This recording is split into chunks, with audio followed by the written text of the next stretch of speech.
Hi friends, నేను హోలీ పండుగ గురించి చెప్పాలనుకుంటున్నాను.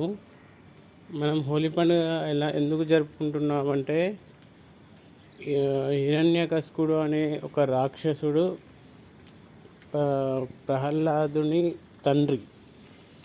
అయితే ఆయనే వాళ్ళ కొడుకును చంపడానికి హోలిక అనే వాళ్ళ చెల్లిని పిలిచి ఆయన దహనం చేయడానికి వాళ్ళ కొడుకుని, అంటే హిరణ్యకశిపుడు కొడుకు ప్రహ్లాదుడు. అయితే ప్రహ్లాదుడిని చంపడం కోసం, ప్రహ్లాదుడు ఎవరంటే విష్ణువు భక్తుడు. అయితే విష్ణువుకును వాళ్ళ తండ్రి పేరేంటి, వాళ్ళ తండ్రికి అసలుకే పడదు. ఇది ప్రహ్లాదుడు తండ్రి కసుడికి.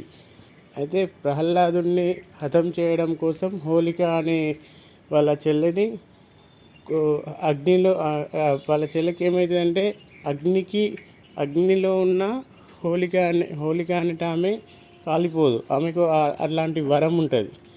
అయితే అదే హిరణ్యకశిపుడు ఏం చేస్తాడంటే, హోలికని పిలిచి ప్రహ్లాదుని చంపడానికి హోమగుండంలో కూర్చోబెడితే ఈమెకు వరం ఉన్నది కాబట్టి ఆమె కాలిపోదు అని భ్రమలో పడతాడు. అయితే ఈ హిరణ్యకశిపుడు ఉన్నాడుగా, ప్రహ్లాదుని ఒళ్ళో కూర్చోబెట్టుకొని అగ్నిగుండంలో కూర్చోబెడితే హోలిక దహనమవుతుంది. అయిన తర్వాత ఈయన కృష్ణ భక్తుడు కాబట్టి ఈయన కాలిపోడు. దాని వలన మనము అంటే మనం హోలీకి ముందు రోజు అగ్నిని కాలబెడతాం కదా, మనము దానివల్ల మనము హోలీ అగ్ని కామడాన్ని కాలుస్తూ ఉంటాము.